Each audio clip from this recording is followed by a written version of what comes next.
என்னையா சோறு போட வைக்கிறீங்க? இன்னைக்கு உங்க அண்ணன் செத்தாண்டி.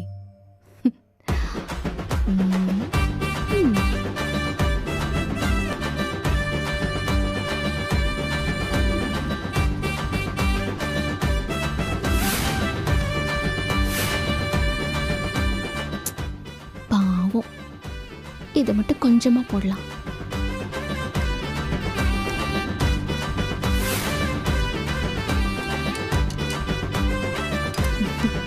எஸ், சுவையான சூப்பரான சாம்பார் ரெடி ஆயிடுச்சு.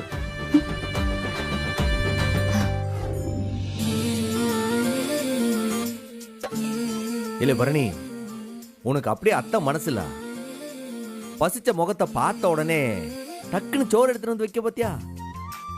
அப்படியே அத்தையை பாக்குற மாதிரியே இருக்கு. இரு, கொண்டு வரேன்.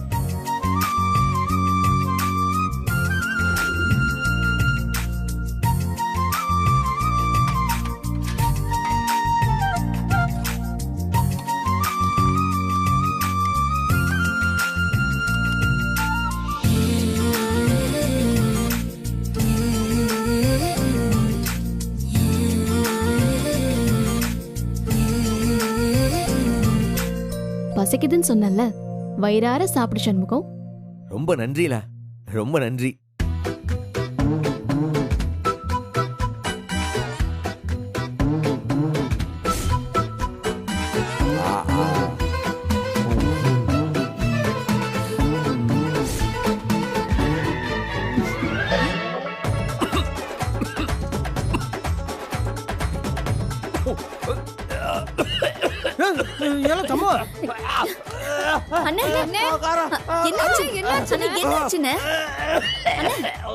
தண்ணி குடிங்க, எடுத்து குடிங்க.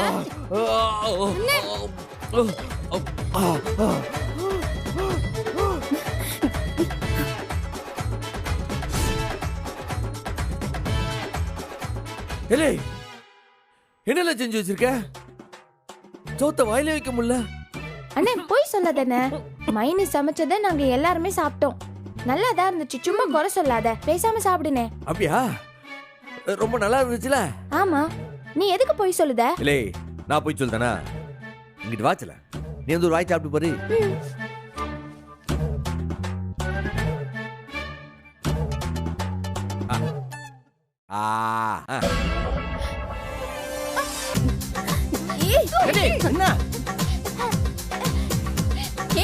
என்ன டீ?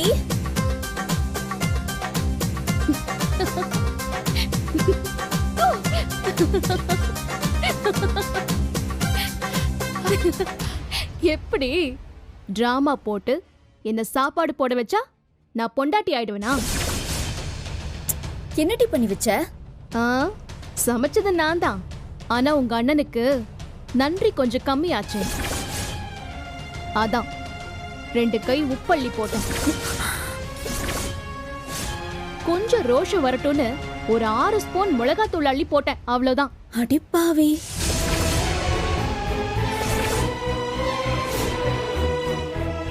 கிச்சன்ல உப்பு தீந்து போச்சு.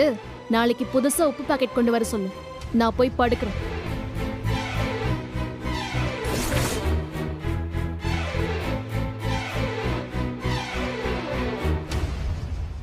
இந்த அப்பா பிரசிடென்ட். 100 நாள்ல ஒரு நாள் முடிஞ்சு போச்சு. இன்னும் பாக்கி இருக்கிறது 99 நாள்.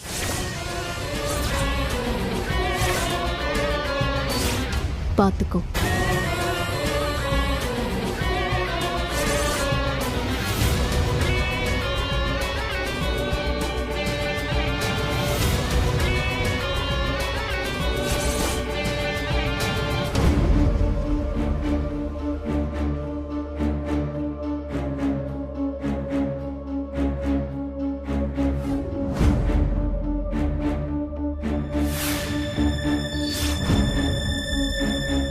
நீங்க எல்லாரும் என்னைய பட்னி போட்டு குழம்ப விட்டு இப்ப நல்லா தூங்குதீங்களோ?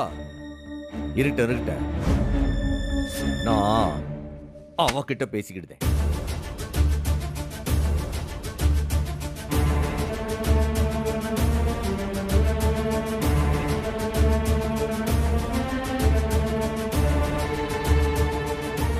அப்பா, அண்ணன் பரணி கூட சண்டை போட போகுதுப்பா. இவங்க 2 பேரும் ஒண்ணு சேருவாங்கன்னு பார்த்தா இப்படி சண்டையை போட்டு வீட்டுக்குள்ள ஒரு கொலை விழுந்துரும் போல இருக்க. எப்ப முருகா, நீ தையா காப்பாத்தணும்.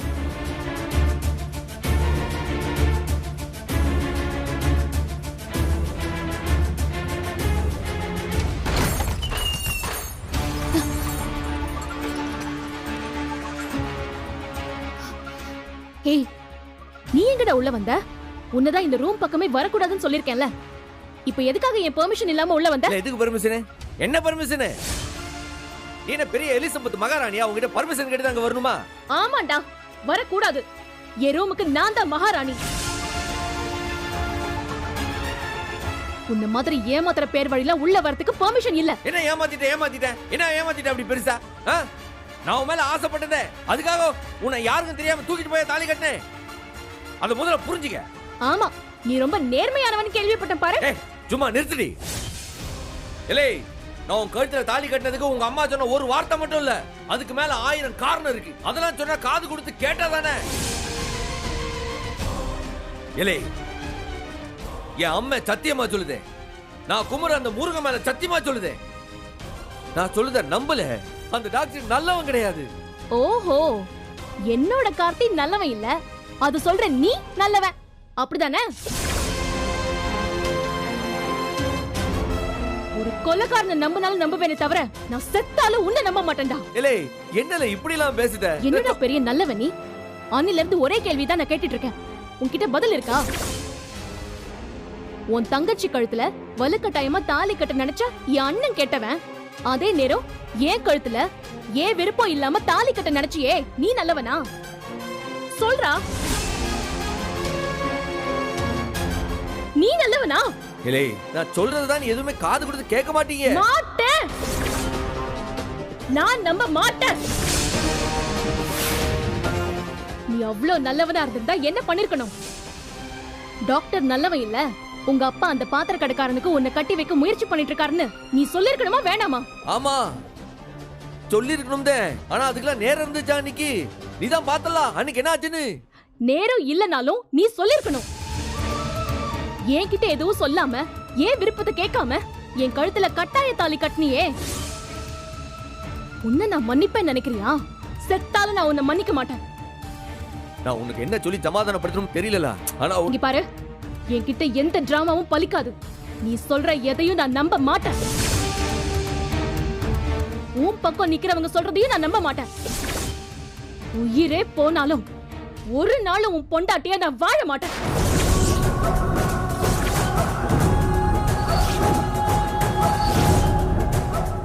ஏலே, நான் சொல்றத பொறுமையாச்சும் கேளு. இல்ல கேட்க மாட்டேன். என் வாழ்க்கையை நாசம் பண்ணிட்டு என்கிட்டயே வந்து நியாயம் பேசுறியா இப்போ? வேண்டாம், இங்க இருந்து போயிடு, இல்லனா மரியாதை கெட்டு போயிடும்.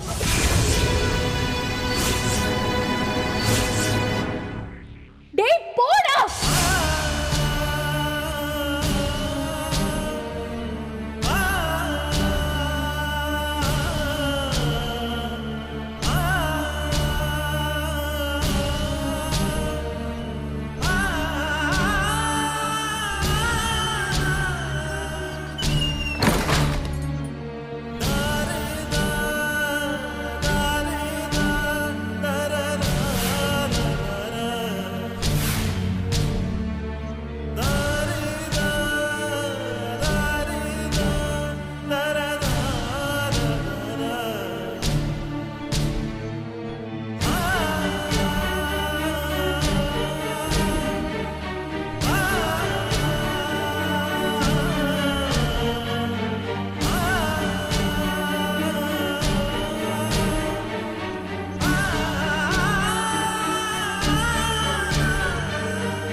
பாக்கியாவை காணோம்.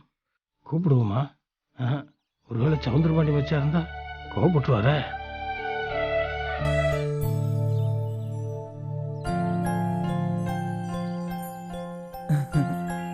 மாமா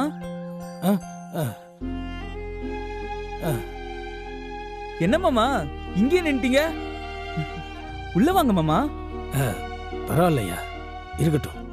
உங்க அப்பா பார்த்தாங்கன்னா கோபப்படுவாவ. பாக்கியத்தை கூப்பிடுறியா? நான் பேசிட்டு போயிடுறேன். மாமா, அப்பா அண்ணன் 2 பேருமே வெளியூர் போயிருக்காவ மாமா. வீட்டுல நானும் அம்மாவும் மட்டும்தான் இருக்கோம். உள்ள வா மாமா. இருக்கட்டும், பரவாயில்ல. அம்மையை மட்டும் கூப்பிடேன். நீங்க வாங்க மாமா. அம்மையை கூப்பிடேன். அட வாங்க மாமா. மா மா மா மா மா மாமா வந்திருக்காருமா. அண்ணா உட்காரு மாமா. வாண்ண.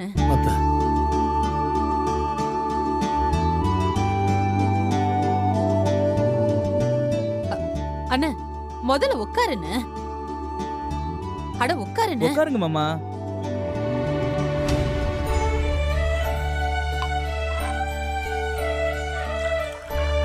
இந்தாண்ண தண்ணி குடி.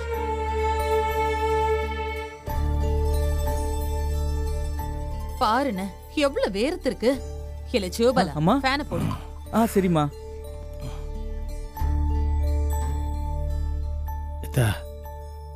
மச்சானும் மாப்பிள்ளையும் வெளியூர் போயிருக்காங்களோ? ஆமாண்ண. என்ன சொல்லி விட்டிருந்தா நானே வந்திருப்பேன்ல. இந்த வேகாத வெயில்ல நீ வரணுமா? நமக்கு என்னத்தா, சைக்கிள் தானே. 2 மிதி மிதிச்சா வந்துட போறேன். இதுல வெயில் என்ன இருக்கு? சொல்லுண்ண, ஏதாவது முக்கியமான விஷயமா?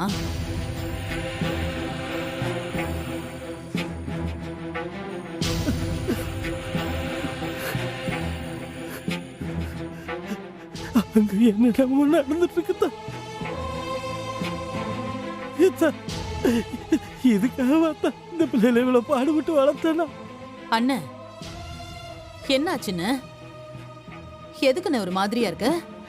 நெஞ்சு பதறதுதா. ராத்திரியெல்லாம் உறக்கமே இல்லை. 2 பிள்ளைகளோட வாழ்க்கை இப்படியே போயிருக்குமோ? நம்மள அறியாமலே இந்த 2 பிள்ளைகளோட வாழ்க்கையை நாசமாக்கிட்ட போல நெஞ்சுக்குள்ளே கதக்கு கதக்குன்னு அடிச்சுட்டே கிடக்குது. பரணி கோவத்தை பத்தி உனக்கு தெரியாதானே? கோவம் இருந்தாலும் ரொம்ப குணமான பொண்ணுன்னு சரியாயிருவானே. நீ எதுக்குன்னு இப்படி பதற? இல்லத்தா, எனக்கு அந்த நம்பிக்கையை மெல்ல மெல்ல குறைஞ்சுக்கிட்டே வருது. நேற்று ராத்திரி என்ன நடந்துச்சுன்னு தெரியுமா உனக்கு? என்ன நடந்துச்சுன்னு? ராத்திரி சம்ம கொஞ்சம் நேரம் கழிச்சுதான் வந்தான். சரி, பரணி அவனுக்கு கொஞ்சம் கொஞ்சமா சோறு வைக்கிறது, தண்ணி கொடுக்கறதுன்னு இருந்தா அப்படியே சமாதானம் ஆயிடுவாங்கன்னு நினைச்சு இந்த பிள்ளைகள் எல்லாம் தூங்கிருங்கட்டி, இல்ல தூங்குன மாதிரி நடிங்கன்னு தான் சொன்னேன்.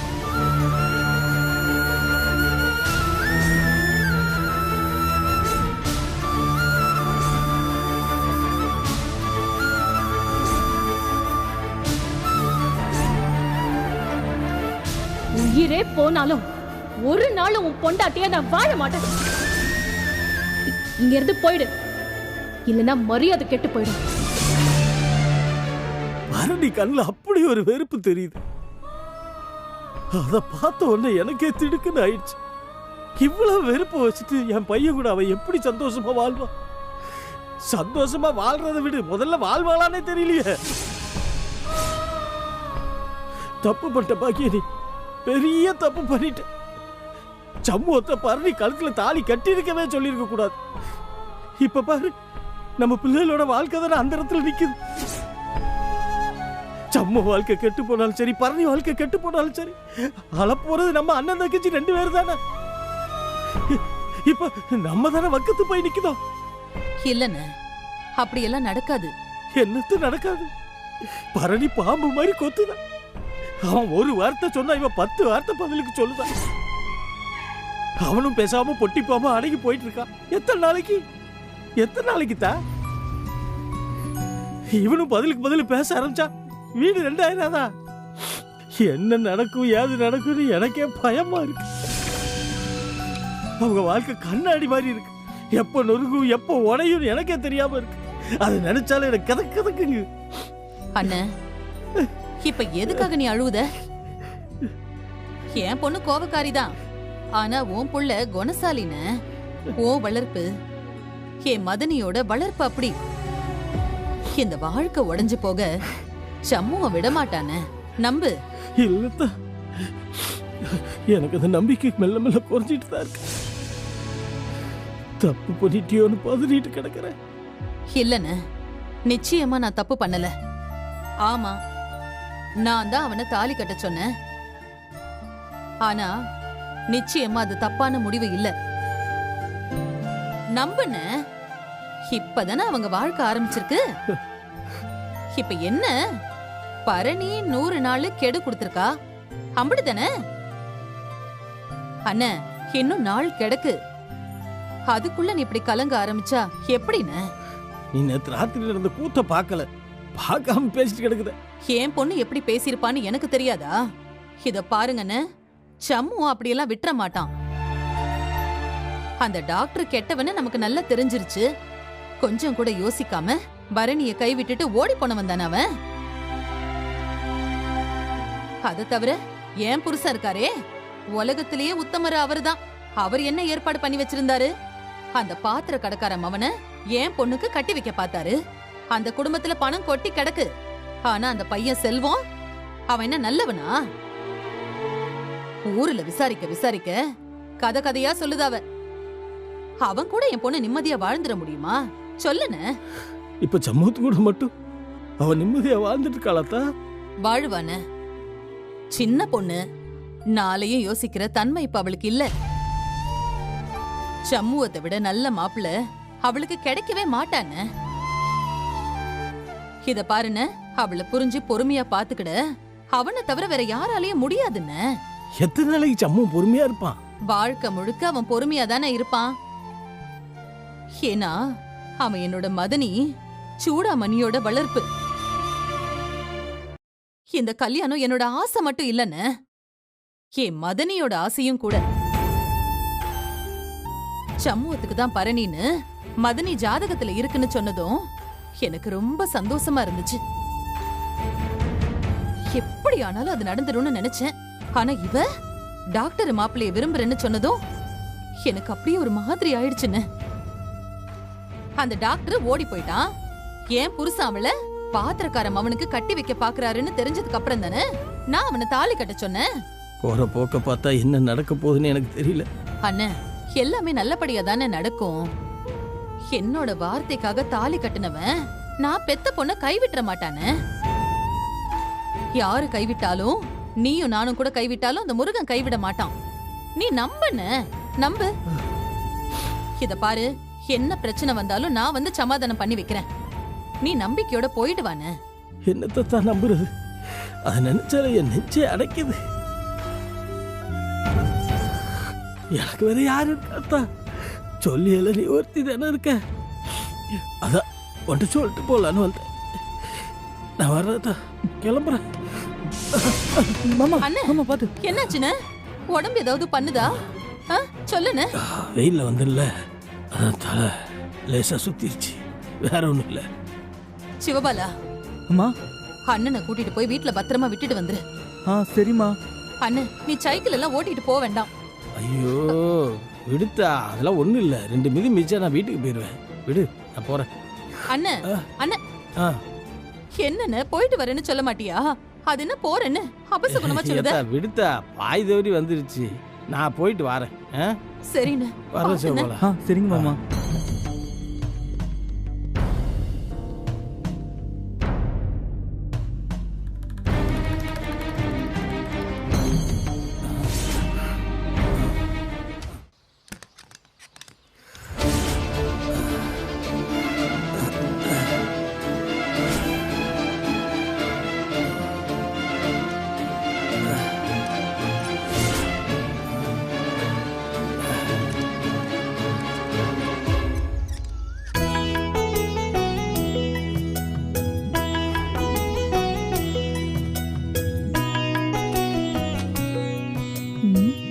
என்ன வேலை மிச்சம் இருந்தது? எசக்கி துணியெல்லாம் துவைச்சு பிழிஞ்சு வச்சுட்டு போனா, அத காய போட்டாச்சு. வீடு ஃபுல்லா ஒட்டடை அடிச்சு அதையும் சுத்தம் பண்ணியாச்சு. மெடிக்கல் ஜெனரல்ல வந்த ஆர்டிக்கல்ல கண்ணுக்கிட்ட பிரிண்ட் அவுட் போட்டு வைக்க சொன்னேனே. ம்?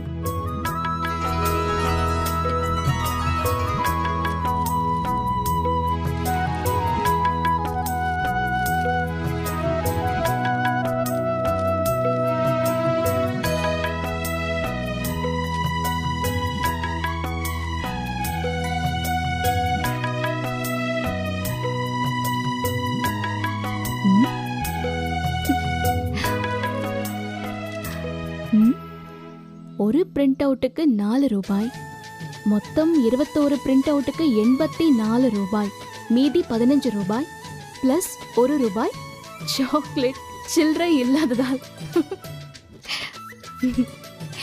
உன்னோட நேர்மை எனக்கு ரொம்ப பிடிச்சிருக்கு கனி. சாக்லேட் கூட திங்காம வச்சிருக்கியே. ம்?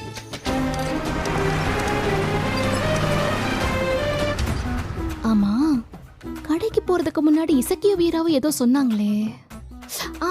குப்பைக்காரர் வரத்துக்குள்ள குப்பை கூடை கொண்டு போய் வெளியில வைக்கணும். ஓகே.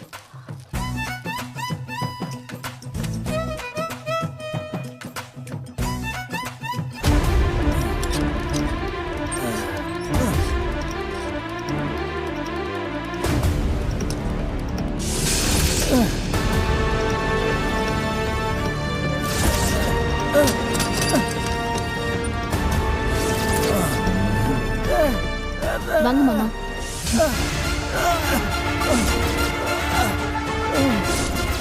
மாமா, மாமா, என்னாச்சு மாமா? முதல்ல உட்காருங்க, உட்காருங்க மாமா. பாத்து, பாத்து மாமா, உட்காருங்க.